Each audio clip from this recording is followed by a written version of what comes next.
Francine Bergman is here, and she was a producer during the Dick Clark years, the ones where we all watched. Oh my God! So that's when we were. Yes. And Bob Loud, which seasons did you direct? I did the Donnie Osmond season 2. Okay. I was at Sony. Okay. And John Ritchie, you were there during the Strahan? Michael Strahan. That's right, Ali's boss. Michael Strahan. Oh, hello. Yes, Michael Strahan version. That was on ABC, yes. Are you on now? Test. Needless to say, everyone in this room is a pyramid watcher. That's right? We've all watched or been on or had lunch during or something. So, we did. Now, before we get into specific questions for each of you, why do we love pyramids so much? Because I think it's one of the greatest game shows. One of the greatest game shows ever made. Yes. But what makes it so great? Because you have celebrities, you have a clock, you have competition, you have people who are able to play from home watching. And I think when you put all of those things together, that you really have a show that will live forever, which this has. So many incarnations, and yet people keep coming back for more. Every new generation is finding it and loving it. It really is. And you know, Bob was smart because he put the answers on the screen, which everybody thought you can't play along if you know the answer. But the great part about Pyramid and Password was what you would do is, what would I say if they weren't getting it? So even though you saw the answer, the play along actually intensified. And you could always feel smarter. You could always feel smarter, yes. Feel smarter than the person on the screen. One of the earlier panels I did, they said if you had the urge to scream at your TV, they were doing it wrong. That's true. Yeah. That's true. I like that idea. And wait, so you tell us, what was the greatest, your time there, what do you think of most? When people say, what's your pyramid experience like? Okay, I inherited the Sony version, and when I got there in season 2 of the Donnie Osmond years, it was a huge show. We were on stage 25 over at Sony. I had a shiny black floor, we always call it the shiny floor shows. Shiny black floor, it had follow spots, it had smoke, it had everything you could imagine, but a huge set. And so it was a very different show than the one you did, which was clean and simple and well shot and everything. My version, it was fast cutting. They wanted visual stimulation. They wanted to move along. I think from the traditional version, they shortened the gameplay, so it really moved. I mean, at 20 seconds to get the word right. What was it, 30 usually? And so I had seven cameras, a jib and 7 cameras. I've never done it. Usually you have to fight for every camera you get. I just need another camera. You can't have it, right? I had 7 cameras and a lock off. Okay? And so, and again, like you said, you got to be able to play from home. And so part of my job was shooting it so that you could get the contestants, you could get the tension, you could get the fun of it, and you could identify with it and say, oh, he's so stupid, I can't believe he didn't get that. But the idea was to lead the audience through and let them participate just as if they were in the studio with the contestants. So that was so I inherited this big, fast-moving, shiny floor, smoke and mirrors show. Now, did they zhuzh it up even more? No, so now they're going to bring it back. And we did run-throughs, and of course everyone says, well, what can we change? What can we do different? And we really didn't want to change anything. So we're going to do a run-through, and I said to the exec producer, I said, can I book this? And he said yes. And I brought in Eileen Graff from Mr. Belvedere, and Teresa Ganzel, right there, was my celebrity, was a fantastic player, and 2 friends of mine, and we did an office run-through for the Sony executives. They did a 21-21 tie. She wins the winner's circle. Everyone leaves, and the Sony executive said, well, I guess there's nothing to do with this. I guess it just works. And they left us alone after that. So I thank Eileen and Teresa for letting that version stay. But the fun thing was teaching everyone, what the show was again and how to judge it and all that stuff. And the one thing we kept telling everyone was we were going to have physical boxes that were going to be on the board that they were turning, but they were going to be monitors. And we kept saying to everyone, you have to build the trilons. You have to build the trilons. And everyone would look at us and go, what is a trilon? We have no idea what a trilon is. But that's what they were called, the boxes. We taught everyone what a trilon was. So they actually were 3 monitors on a rotating thing. We had guys back there turning them. Everyone thought they were graphics, but they were actually TVs that 2 guys in the back were spinning them. So we used to have trilon training. Which is much more fun than ours, because ours was just... You had screens. Just screens. It was kind of quiet. It makes it so much more precious. Yes. It's so much wonderful. It's wonderful. Were you screaming BUZZR cuckoo? No, I had buttons. Oh my God. See, they never let you... Screaming BUZZR Yes, cuckoo. they actually let me push the buttons. Yes. Wait, when you say that, so they would add in the sound later, as you're saying, or? No, it would happen at the same time to my... They weren't allowed, you weren't allowed to actually push You were not buttons. allowed. So somebody had to do that. So they would say, One would go off on that cue, BUZZR, BUZZR, cue, cuckoo, cuckoo. sound like a nut. So you left there like... Who is a better celebrity contestant? Someone who's really good at the game, or someone who's terrible at the game? Celebrity? Yeah, celebrity. Always somebody who's good, because you're winning money for that person. You have to be able to communicate. And Teresa can tell you how seriously you actually take that role. Yes. I mean, it is when you know that you're winning money for that person, you are that person. You're sweating for that person, and when you don't, the disappointment is so strong. Yeah, you gotta remember, they came for weeks. They're there all day playing and practicing and waiting for this moment. And you need celebrities that are going to care. They care. Yeah. Because when you win, that excitement is so big. For the very first show, we had on June Lockhart and Rob Reiner. And it was, you know, it was the first, it was tense, we were doing it, and Rob Reiner won. And he won, and he jumped up, and the person's husband, it was a woman, came running out of the audience because they were so excited. It was $10,000 at that time. Oh my God, $10,000. And came running out, and we're walking in, and the excitement was real. I mean, he was sweating, Reiner. He was just like, oh my God, I won. And when we were walking out, he said to Bob Stewart, this show's never going to last. And he said, it's true, it's never going to last. Well, excuse me, how many iterations later? And I love the fact that you went back to the original, because that's the heart of the show. That's where it is. Everybody's involved when they have to actually move and do things. But you know, it's so interesting because it was so different at that time. You could actually create things, and we created the blind show, and it had happened because Bob Stewart, we were in New York. Bob Stewart was crossing the street, 57th Street near Carnegie Hall, and he was crossing, and he was helping a woman who became a blind woman walk across the street, and she must have said to him, so what do you do? And he said, well, you know, I produced the $20,000, $10,000 pyramid, and she said to him, I watch that all the time. And he said, you watch the pyramid show? And she said, I watch it all the time. She said, I can hear the clues and I can play. And so he walked into the office, he said, we're doing a week of blind shows. How blind people going to play pyramid? So what happened was the celebrity would give the clues, and the contestant, and just always give what the contestant would answer. And I'll never forget, because we would proof the shows, and the word green came up, and I'm sitting there, husband and I, green for a blind person, and Dick Clark said to me, Franny, you're in trouble. And I said, oh my God, oh my God, oh my God, oh my God. And it was Anita Gillette, and she said the color of grass, and it was green. And it was like, and Dick Clark afterwards said to her, well, how did you know that? And she said, well, I feel colors, I feel green. And it was like, oh my God, she feels green, oh my God. It was such a beautiful moment. So we did blind shows, How many of them did you do?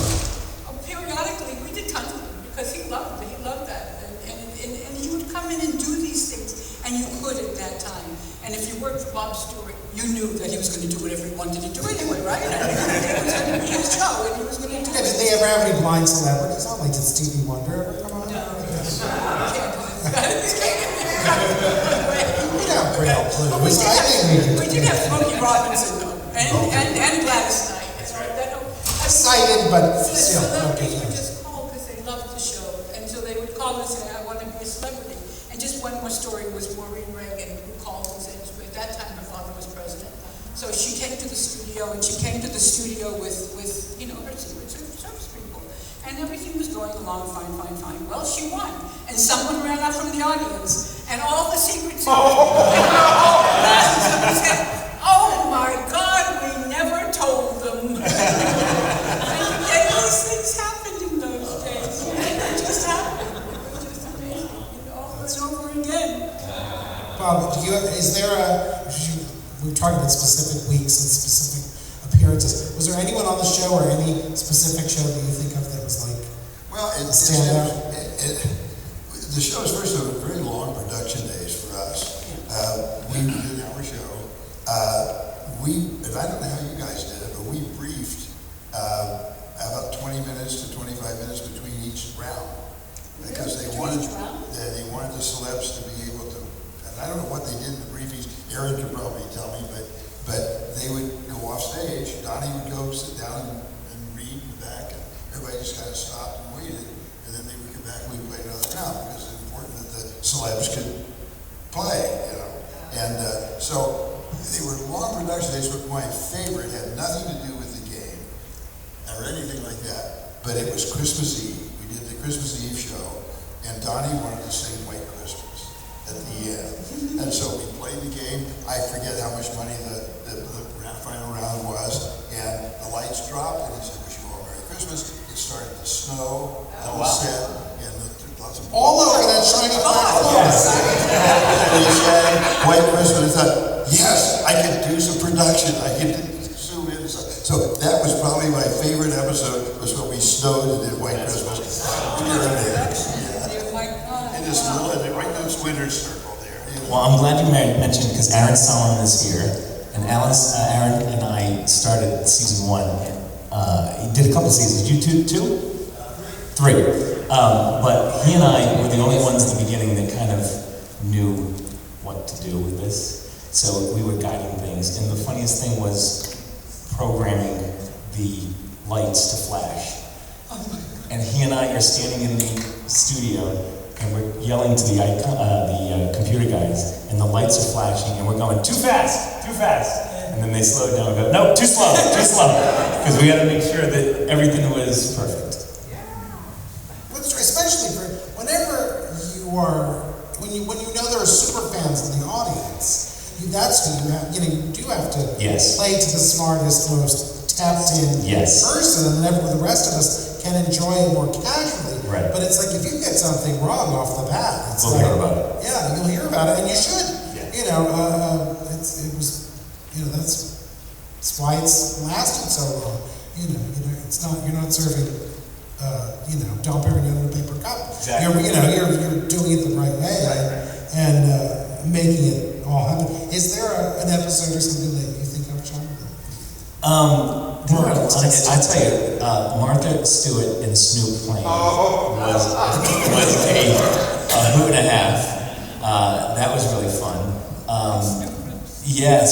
They're besties. And honestly, they really like each other. Yeah, they do. Well, they did a show together. Yeah, I know. They were genuinely. But here's the odd thing is, when you look at him, you feel like he has no idea what's happening or what's going on.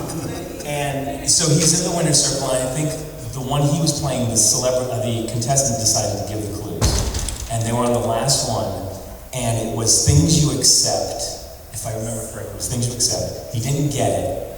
And Michael came back and said, let's turn around, it's Things You Accept. And he went, you should have said a dinner invitation. And we're all sitting going, where is he pulling this from? It feels like he doesn't know what's happening, and he had the perfect clue. So those are fun. That is. All right, so was it during the Donnie era that there was the Friends episode with Joey Tribbiani being the worst celebrity contestant ever? Yes, you did an episode. Joey was on your appearance. Yes. Has there ever been a real celebrity who's that? Has there ever celebrity, you don't have to name names, who's that bad at the game, because it's comically bad. There has been. Oh, yeah. Can you tell stories without naming or name names on it? And that day got longer and longer and longer because the briefings would be 25 minutes, 35 minutes, 40 minutes to try to pull it out. And I don't think we ever did. We just kind of all went home at 10:30 at night, and that was it. Did you test celebrities? Because it was after this one celebrity that we put on who didn't know what a manicure was and didn't know what and it would go from there, and it was right after that we. Yeah, they did. They would do Zooms with the celebrity. The contestants, of course, had a whole different thing. But the celebrities would do Zooms, and then they would come in day of, and they would give them something.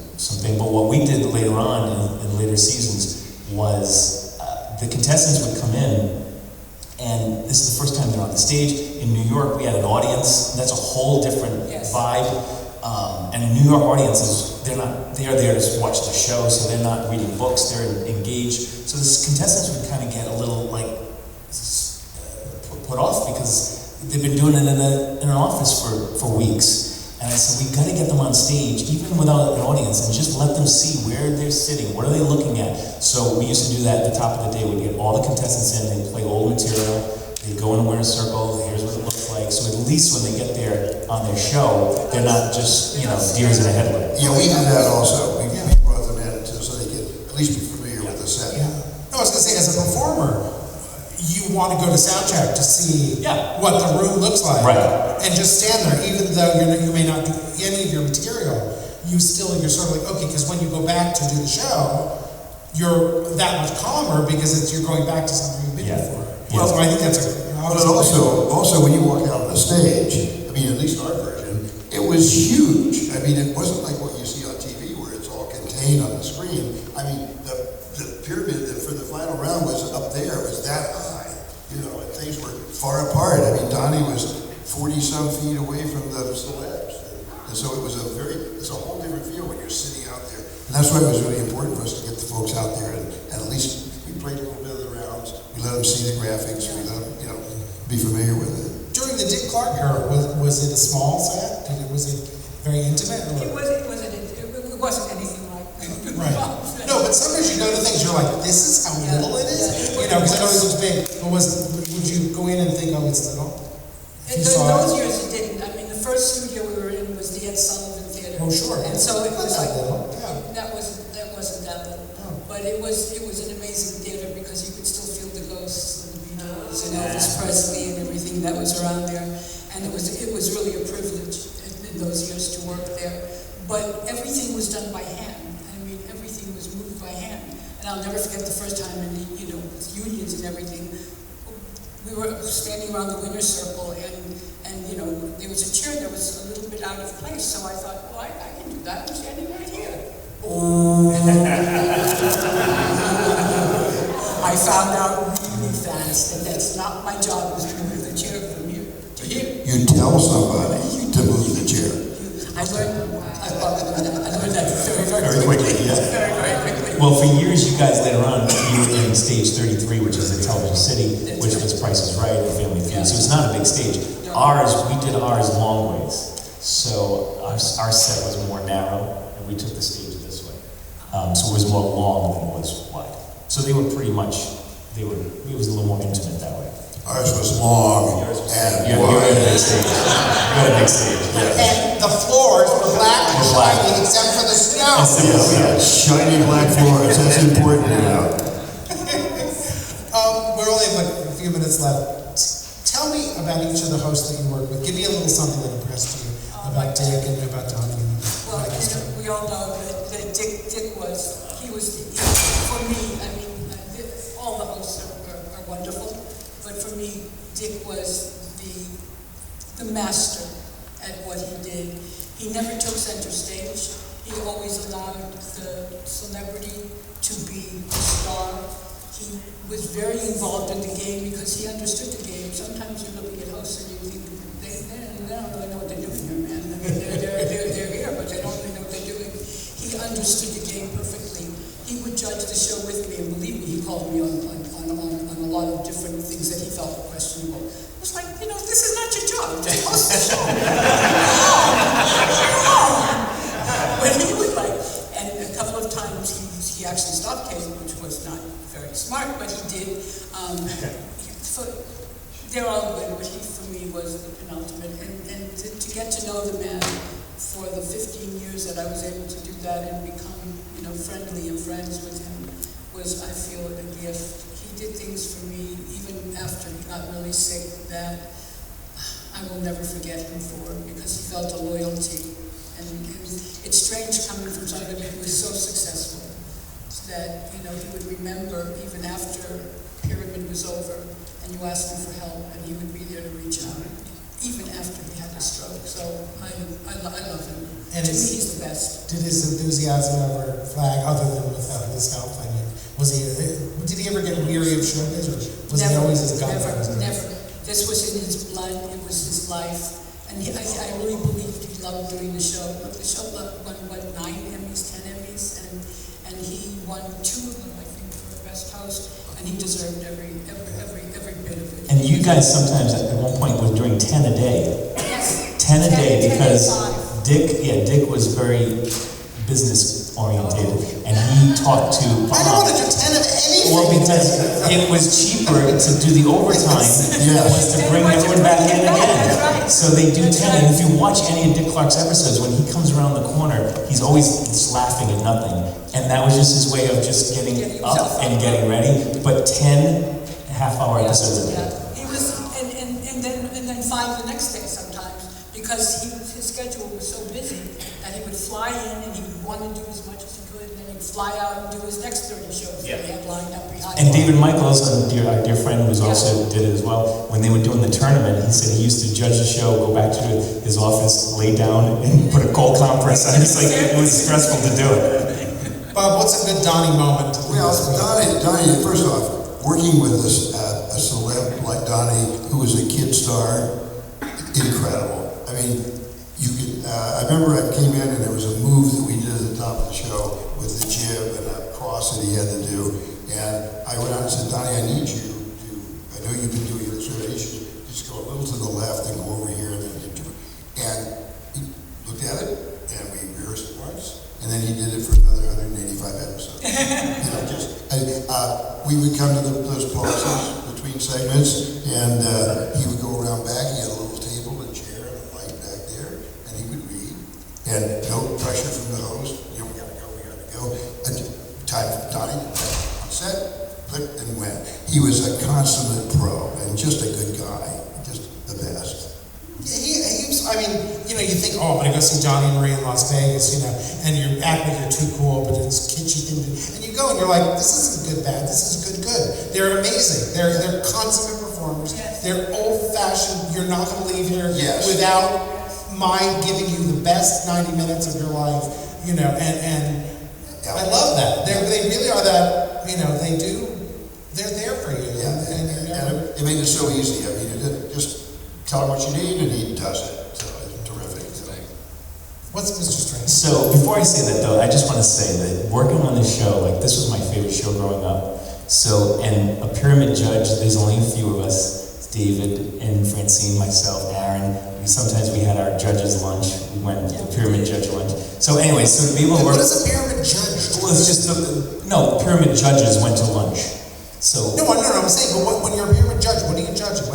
you're judging the game. You're judging as the game's going on. You're hitting right, wrong, pass. Okay. Judging. Buzzer cuckoo. Yeah, buzzer. Okay, buzzer. I'm buzzer cuckoo after. You are buzzer.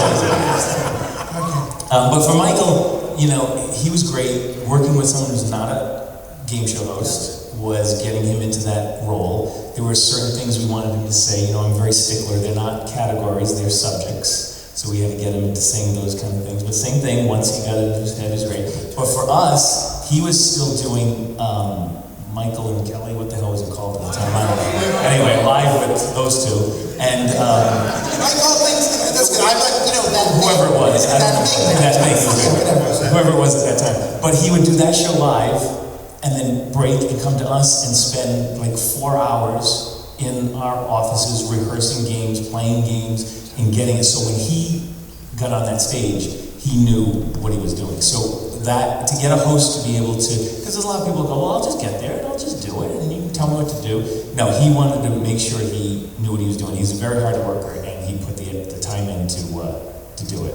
Yeah, being a game show host is not easy. It's not. It's It's a it's a talent. special talent. Everyone, thank you so much for being Thank here. you. Thank you. Thank you to Francie and John Richard and Bob Brown, and just so I hope you enjoyed the inaugural. Yeah, that's right. The inaugural. Enjoy what's left of it. Enjoy what's left of each other. I think it's true. But thank you.